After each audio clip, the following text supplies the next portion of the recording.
చాలా సంతోషంగా ఉంది. ఏంటంటే నా ముగ్గురు కుమారులు ఇప్పుడు అందుబాటులో ఉన్నారు ఇక్కడ. ఒకసారి రండి బై దగ్గర.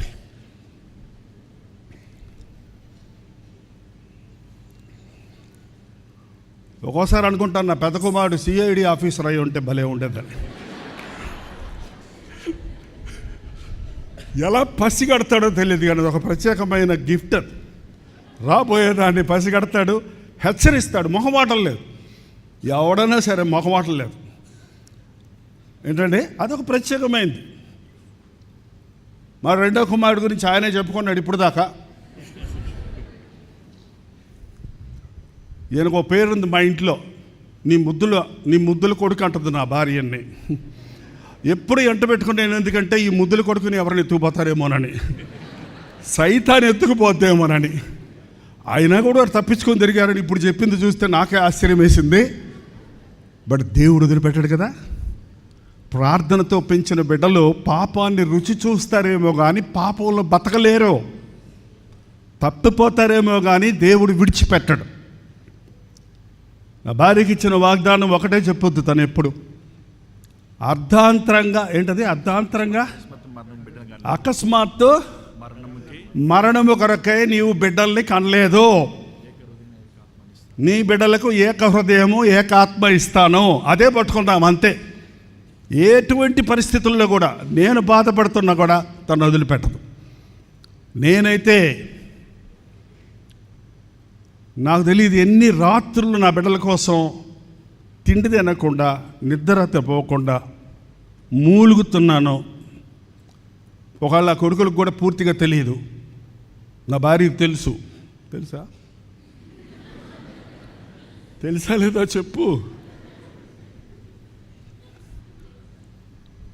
సోఫాలో కూర్చొని ఏడుస్తుంటే పక్కన నిలబడి ఎంతసేపు ఏడవదు, ఊరుకోమందు.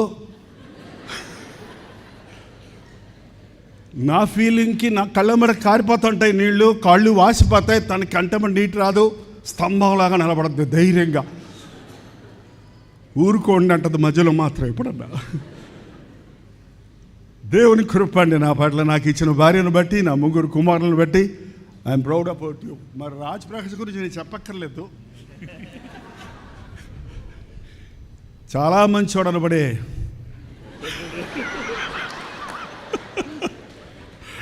నువ్వు కూడా అప్పుడప్పుడు మెసేజ్ల్లో చెప్తుంటేనే ఇట్లా అవునా అనిపిస్తుంది నాకు.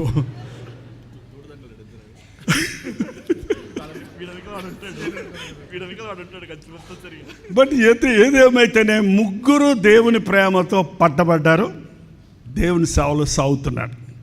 కాబట్టి ఆయన చాలా సంతోషం. ముగ్గురు ఒకసారి రండి.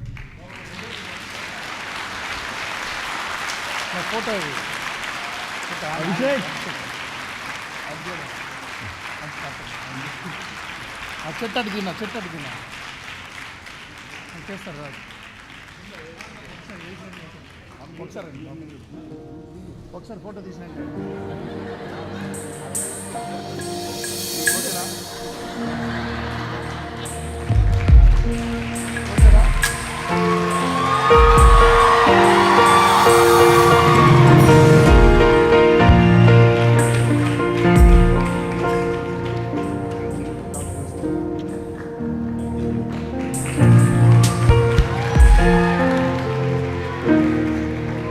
కూతుర్లు కూడా రావాలండి పైకి.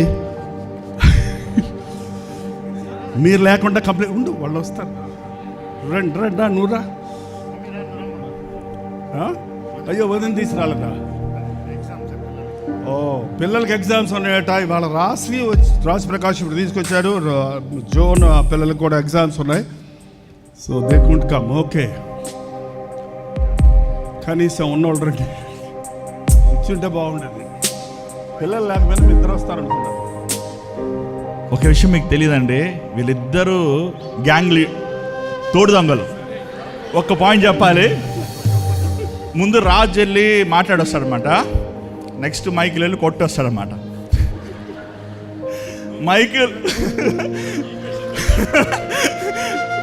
నేను వీళ్ళు సాక్ష్యాలు చెప్పాను. ఎందుకు చెప్తానంటే ఒక మాట చెప్తున్నానండి. I tell you one thing. ఈరోజు మీరు చాలామంది మమ్మల్ని ప్రేమిస్తున్నారు, అభిమానిస్తున్నారు. You know, you see that grace and all that love God has kept on us. మేము సేవ చేస్తున్నామంటే, ఐ ఆల్వేస్ టెల్ దిస్, వీధులున్న పిచ్చుకు కూడా సేవ చేయొచ్చండి. ఇది కేవలము దేవుని కృప అండి. Only because of God's grace, only because of God's grace. ఈరోజు ఇక్కడ ఎవరైనా ఏ విధమైన దురభ్యాసాలకు కానీ, ఏ పాపానికి కానీ, ఎంతగా దిగజారిపోయిన యవనస్తులు కానీ, పెద్దవారు కానీ, ఇప్పటికే నడి వయసు వచ్చిన వాళ్ళు కానీ ఉంటే, ఈ సాక్ష్యము, ఈ కుటుంబ సాక్ష్యము, ఈ మైకేల్ పౌల్ సాక్ష్యము మీకు చెప్పేది ఏంటంటే, మైకేల్ను మార్చిన దేవుడు నిన్ను కూడా మారుస్తాడు, గొప్ప దైవజనుడిగా తీరుస్తాడు. దయచేసి మీ పిల్లలు తిరుగుబాటు చేస్తుంటే లోబడకపోతే వాళ్ళని వదిలిపెట్టొద్దు, వాళ్ళని మీ ప్రార్థనతో వెంటాడండి, ప్రభు వారిని పట్టుకొస్తారు. హల్లెలూయా. మా పెద్దల్ని ఎక్కువ భయపెట్టేస్తున్నాడు. నేను ఒక మాట చెప్పి కంక్లూడ్ చేయాలని ఆశపడుతున్నాను. చెప్పచ్చా?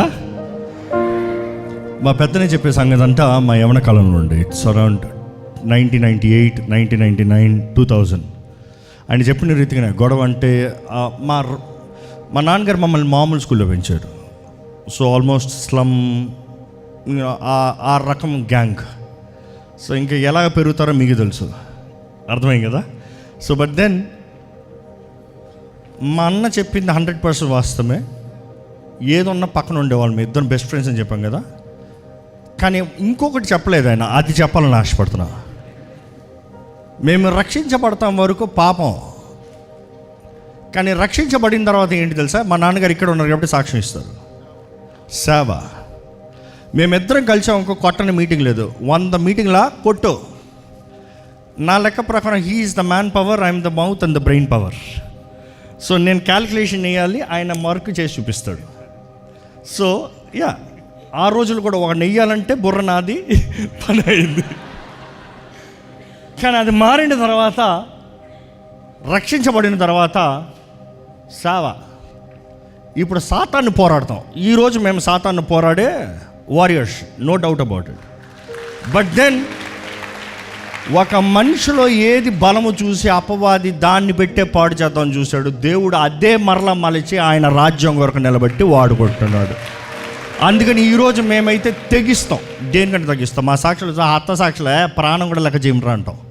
సో అందుకని సువార్త అంత ధైర్యం చేస్తాం. ఒకప్పుడు లోకంలో అలా దూరి చేసిన వాళ్ళని ఈరోజు దేవుని కొరకు ఏది థింక్ నథింగ్ ట్వైస్. సో దేవుడు మమ్మల్ని అన్నిట్లో మలిచి ఈరోజు ఇలా నిలబెట్టాడు. సో వీఆర్ రైట్ నౌ 41, 40 అంటే ఈ సంవత్సరం సెప్టెంబర్ తర్వాత 42లే వదిలే. మా పెద్దను ముందే తొందరగా ఈ మనిషి పెడతాడు. But then yeah, we're almost there. ఈ సంవత్సరం 39. But now here we're. నా 13 సంవత్సరాలు అన్న మాట్లాడింది.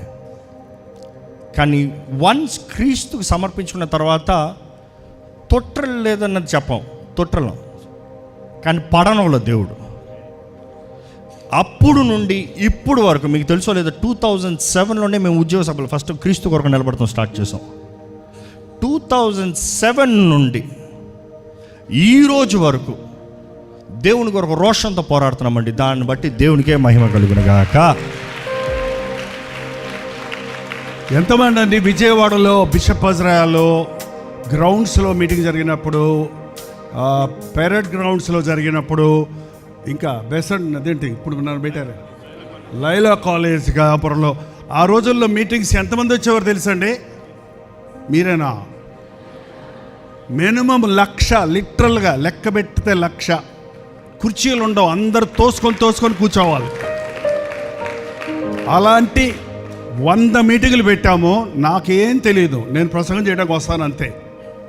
మొత్తం స్టేజ్ ప్లానింగ్, అంతమందికి sound planning, lighting, as Raj చెప్పినట్టుగా తన ప్లాను, మైకేల్ తనతో ఉన్న కుర్రోళ్ళందరినీ బలపరుచుకొని వీళ్ళందరూ కలిసి ఆ మీటింగ్స్లో అన్ని మీటింగులు పెట్టగలిగాం. ఇప్పుడు అలాంటి మీటింగులు నేను పెట్టలేకపోతాను, ఎందుకంటే వీళ్ళు నాకు వేరైపోయారు.